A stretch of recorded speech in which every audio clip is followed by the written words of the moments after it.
আগামী জাতীয় সংসদ নির্বাচন নিয়ে বিএনপির চেয়ারপারসন বেগম খালেদা জিয়া দিক নির্দেশনা দিয়েছেন বলে জানিয়েছেন দলের মহাসচিব মির্জা ফখরুল ইসলাম আলমগীর। দলের শীর্ষ নেতাদের সাথে ঈদের শুভেচ্ছা বিনিময়কালে তিনি এ নির্দেশনা দেন। দলের চেয়ারপারসনের এমন নির্দেশনায় অনুপ্রাণিত হয়েছেন বলে জানিয়েছেন বিএনপির স্থায়ী কমিটির সদস্য হাফিজ উদ্দিন আহমেদ। ইউসুফ আলীর রিপোর্ট। বিএনপির চেয়ারপারসন বেগম খালেদা জিয়ার সাথে ঈদের শুভেচ্ছা বিনিময় করতে তার গুলশানের বাসভবনে একে একে জড়ো হন দলের মহাসচিব মির্জা ফখরুল ইসলাম আলমগীর সহ স্থায়ী কমিটির সদস্যরা। শুভেচ্ছা বিনিময় শেষে আলোচনার বিষয়বস্তু তুলে ধরেন বিএনপির মহাসচিব মির্জা ফখরুল ইসলাম আলমগীর। আপনাদের সকলকে ঈদের শুভেচ্ছা জানিয়েছেন, ঈদ মোবারক জানিয়েছেন, দেশবাসীকে ঈদ মোবারক জানিয়েছেন এবং সকলকে তার জন্য দেশের জন্য দোয়া করতে বলেছেন। তিনি বলেন, আগামী নির্বাচনকে সামনে রেখে দলকে সুসংগঠিত করতে নির্দেশনা দিয়েছেন বিএনপির চেয়ারপারসন বেগম খালেদা জিয়া। আমাদের নেত্রী, যাকে কেন্দ্র করে আমরা দীর্ঘকাল রাজনীতি করেছি এবং অনেক সফলতা অর্জন করেছে বিএনপি তার নেতৃত্বে, যিনি বাংলাদেশের রাজনীতিতে গুণগত পরিবর্তন এনেছেন, সেই নেত্রীর সঙ্গে যখন আমরা কথা বলি আমাদের স্বাভাবিকভাবেই আমরা নতুনভাবে অনুপ্রাণিত বোধ করি এবং গণতন্ত্রের প্রতি তার যে অবিচল আস্থা, সেই আস্থা তিনি সবসময় প্রকাশ করেন এবং তার প্রতিটি কথার মধ্যে আমরা সেই বিষয়টা দেখতে পাই যে গণতন্ত্রের প্রতি তার যে আস্থা, তার যে অনুরাগ এবং তিনি যে বিশ্বাস করেন যে গণতান্ত্রিক ব্যবস্থা ছাড়া কোনো ব্যবস্থাই ঠিক সেইভাবে আপনার রাষ্ট্রের উপকার করতে পারে না। দলীয় প্রধানের এমন নির্দেশনা নেতাদের মাঝে অনুপ্রেরণা জুগিয়েছে বলে জানান বিএনপির স্থায়ী কমিটির সদস্য অবসরপ্রাপ্ত মেজর হাফিজ উদ্দিন আহমেদ বীর বিক্রম। আমরা যেটা দেখে অত্যন্ত আনন্দিত। ম্যাডাম ফিজিক্যালি অনেক ফিট এবং গত কয়েকদিনের শারীরিকভাবে অনেক উন্নতি হয়েছে। আগে যেভাবে কথা বলতেন, হেসে হেসে কথা বলেছেন, এটাই আমাদের জন্য অনেক। আমরা কোনো রাজনৈতিক বিষয় আলোচনা করি নেই, কারণ তিনি 100% সুস্থ এখনও হননি, বাট তিনি দেশের পরিস্থিতি সম্পর্কে খুব ভালোই ওয়াকিবহাল আছেন এবং উনি সব কিছুই খোঁজখবর রাখেন এবং অল্প যতটুকুই বলেছেন আমরা এতে অনুপ্রাণিত হয়েছি। ইউসুফ আলী, মাই টিভি, ঢাকা। ঈদ মানেই প্রিয়জনের সঙ্গে আনন্দ ভাগাভাগি করার সময়, আর এই আনন্দের টানে রাজধানীর মানুষ ছুটে গেছেন নিজ নিজ গ্রামে। ফলে ঈদের ছুটিতে বদলে গেছে রাজধানীর চিরচেনা রূপ। প্রতিদিনের যানজট, কোলাহল আর মানুষের ভিড়ে স্থবির থাকা সড়কগুলোতে এখন বিরাজ করছে অচেনা এক নীরবতা। ফাঁকা রাস্তাঘাট, কমে যাওয়া যানবাহনের শব্দ এবং মানুষের উপস্থিতির অভাব মিলিয়ে যেন এক অদ্ভুত নিস্তব্ধতায় মোড়ানো রাজধানী। তবে বেলা বাড়ার সঙ্গে সঙ্গে ব্যক্তিগত গাড়ি, সিএনজি ও ব্যাটারি চালিত অটোরিকশা চলাচল করতে দেখা যায়। গণপরিবহন চলছে সীমিত আকারে।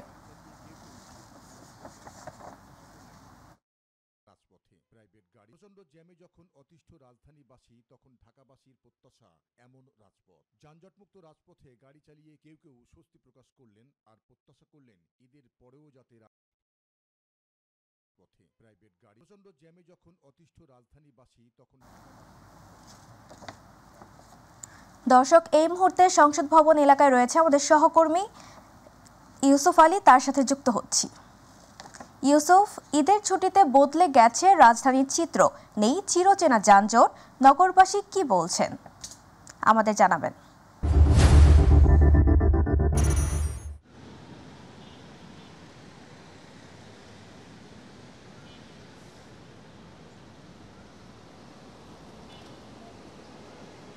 তাবাসসুম, আপনি জানেন যে গতকাল মুসলমানদের দ্বিতীয় বৃহত্তম ধর্মীয় উৎসব পবিত্র ঈদুল আজহা উদযাপিত হয়েছে। এই দিনটি উপলক্ষে কিন্তু রাজধানীতে যেসব মানুষ বসবাস করত তাদের বেশিরভাগই গ্রামের বাড়িতে চলে গেছে স্বজনদের সঙ্গে ঈদ উদযাপন করার জন্য, যার ফলে কিন্তু রাজধানী অনেকটাই ফাঁকা হয়ে গিয়েছে। আপনি দেখতে পাচ্ছেন আমার পিছনে যে সড়কটি, বিমান চত্বরে যে সড়ক, আশেপাশের যে সড়কগুলো রয়েছে, সড়কগুলোতে যানবাহনের সংখ্যা কিন্তু একেবারেই কম। অর্থাৎ অন্যান্য দিনের তুলনায় এখানে যানবাহন একেবারেই কম। যেহেতু যানবাহন একেবারেই কম, এই জন্য রাস্তাও অনেকটাই খালি। লোক সংখ্যা কম হওয়ায় কিন্তু এখানে যানবাহনের সংখ্যা তেমন একটা নেই।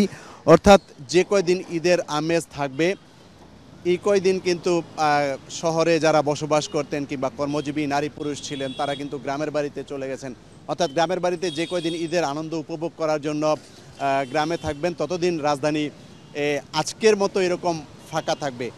গতকাল ঈদ উদযাপন হওয়াতে অনেকে কিন্তু আজকে আবার বাড়িতে যাচ্ছেন, কিংবা যারা কর্মজীবী মানুষ রয়েছেন যাদের 24 ঘন্টা সার্ভিস দিতে হয়, যেমন মিডিয়া কর্মী, পুলিশ, হাসপাতাল সহ এরকম অনেক প্রতিষ্ঠান রয়েছে, সেই প্রতিষ্ঠানের কর্মরতরা কিন্তু আজকে অনেকে বাড়িতে যাচ্ছেন ঈদের দিনে কাজ করার পরও।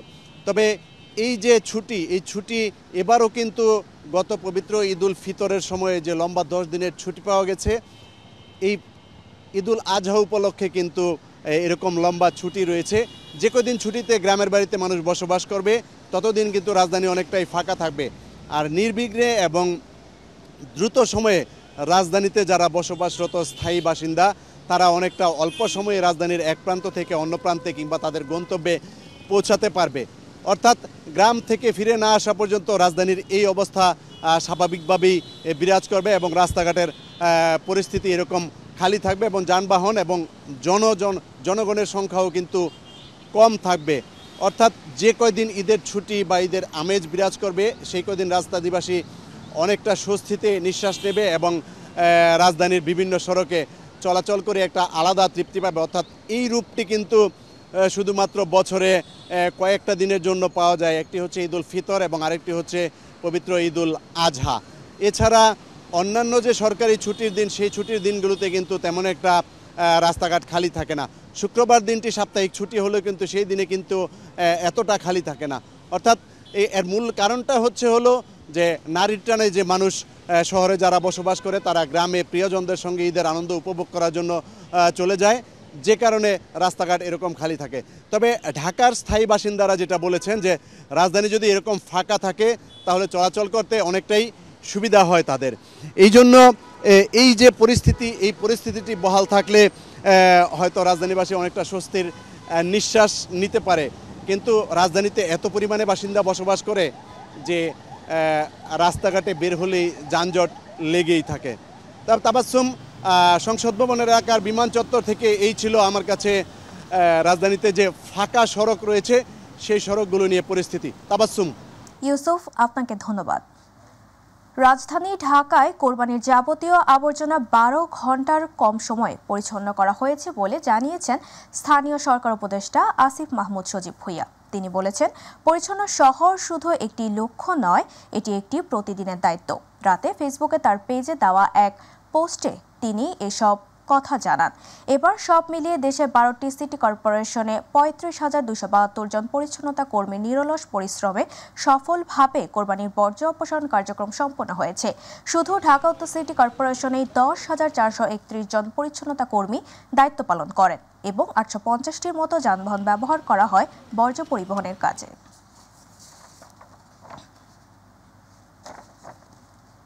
দর্শক, এই মুহূর্তে মধুবাগ এলাকায় আছে আমাদের সহকর্মী ইলিয়াস মাতবর। যুক্ত হচ্ছে তার সাথে। ইলিয়াস, রাজধানীতে কোরবানির বর্জ্য অপসারণের কেমন চিত্র দেখছেন আজ, আমাদের জানাবেন।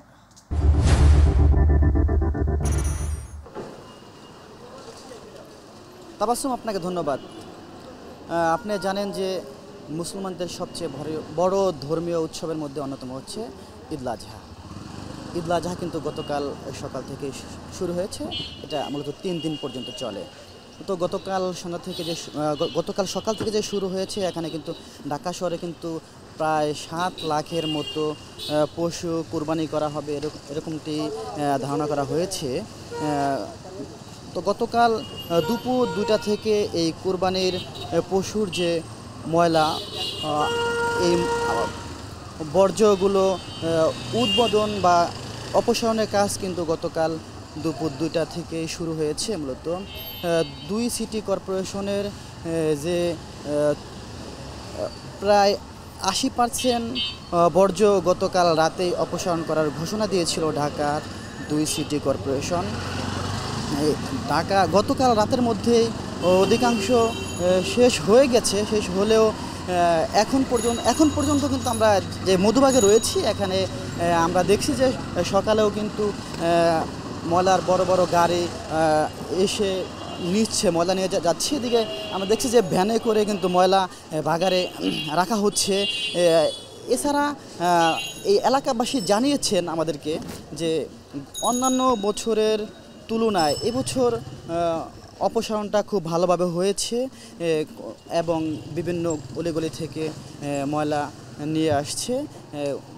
সবচেয়ে এবার খুবই ভালো সন্তুষ্ট প্রকাশ করেছেন তারা এবং এখনও নিচ্ছে। তার এলাকাবাসী প্রত্যাশা করছেন যে খুব দ্রুতই এই ময়লা অপসারণ করা সম্ভব হবে। তাবাচ্ছুম, মধুবাগ থেকে এই ছিল আমার কাছে সর্বশেষ। ইলিয়াস, আপনাকে ধন্যবাদ। জীবিকার প্রয়োজনে সারা বছর অক্লান্ত পরিশ্রম করে ধনী গরিব প্রত্যেকেই চায় ঈদের পরিবার পরিজন নিয়ে আনন্দ উপভোগ করতে, কিন্তু সমাজে কিছু মানুষ আছেন যাদের কর্মক্ষেত্রে দায়িত্ব পালনে বড় হয়ে দাঁড়ায়। তাই ঈদের আনন্দ বিসর্জন দিয়ে কর্মস্থলে ঈদ উদযাপন করতে হয় রাজধানীর জরুরি কাজে নিয়োজিত ফায়ার সার্ভিস, হাসপাতাল, সংবাদকর্মী, আইন শৃঙ্খলা রক্ষাকারী বাহিনীর সদস্যদের। ঈদের দিনে বিভিন্ন পেশায় নিয়োজিত এসব কর্মজীবী মানুষের ঈদ উদযাপনের খবর জানাচ্ছেন জাহিদ আহমেদ বাবু।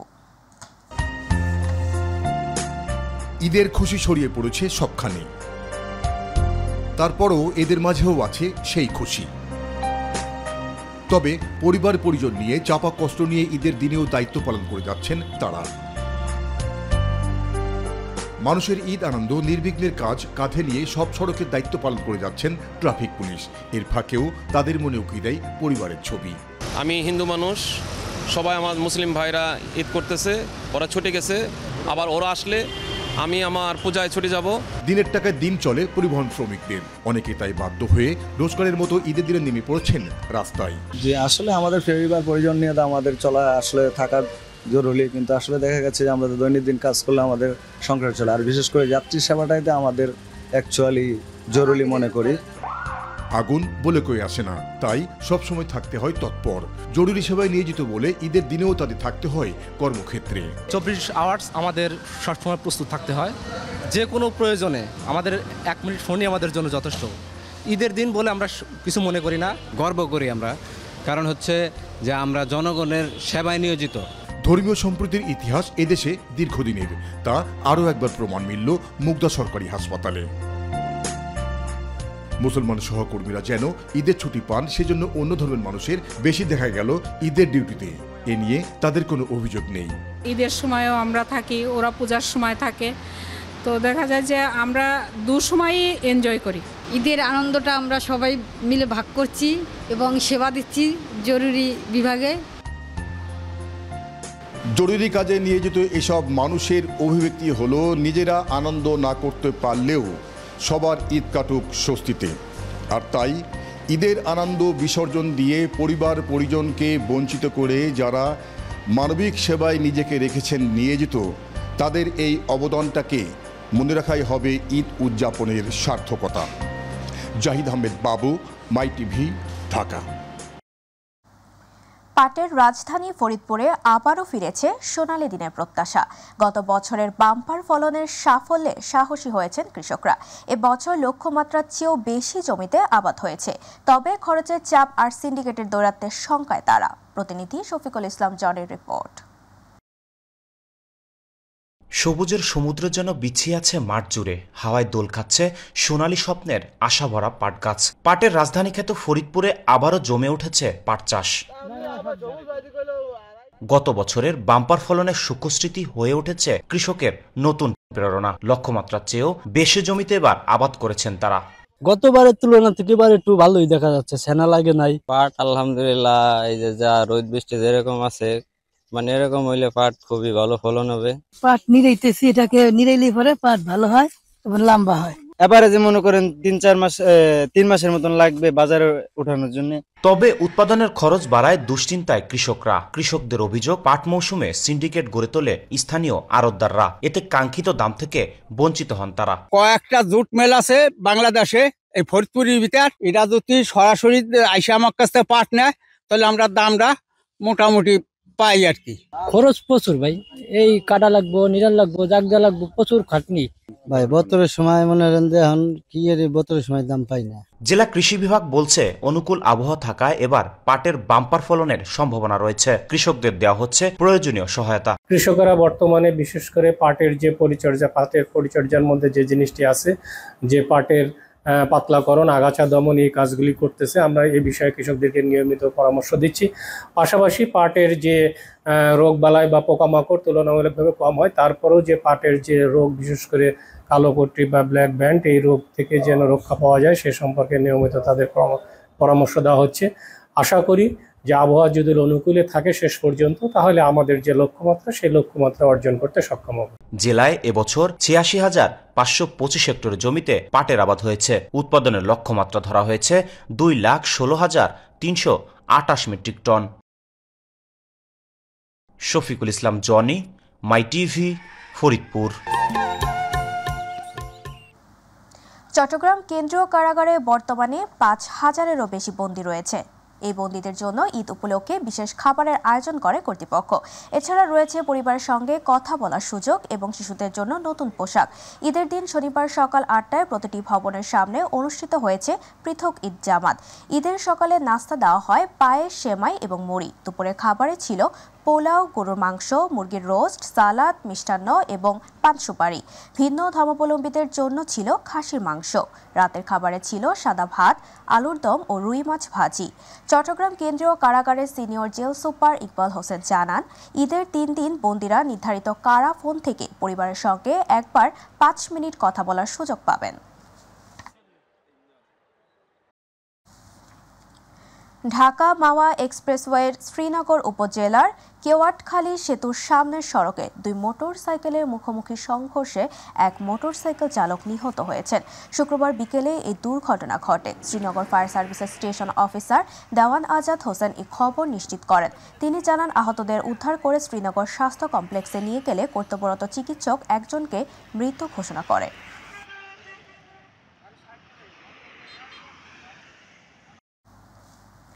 গাইবান্ধার গোবিন্দগঞ্জে কোরবানি ঈদের আনন্দের মধ্যেও সেনাবাহিনী ও পুলিশ সদস্যরা দায়িত্ব পালন করেছেন নিষ্ঠা ও মানবিকতা নিয়ে। ঈদের দিন সকাল থেকে উপজেলার বিভিন্ন গুরুত্বপূর্ণ সড়কে অবস্থান করে তারা যানজট নিরসন, নিরাপত্তা নিশ্চিতকরণ ও সাধারণ জনগণের চলাচল নির্বিঘ্ন করতে কাজ করে যাচ্ছেন। ঈদ উপলক্ষে গোবিন্দগঞ্জে হাজারো মানুষ ঈদগাহমুখী হন এবং কোরবানির পশু পরিবহন ও বেচাকেনার কারণে রাস্তাঘাটে চাপ বেড়ে যায়। সে চাপ সামলাতে সেনাবাহিনী ও পুলিশ যৌথ টহল ব্যবস্থা ছিল উল্লেখযোগ্য। তারা শুধু আইন শৃঙ্খলা বজায় রাখেননি, বরং সাধারণ মানুষের সহযোগিতায় এগিয়ে এসেছেন।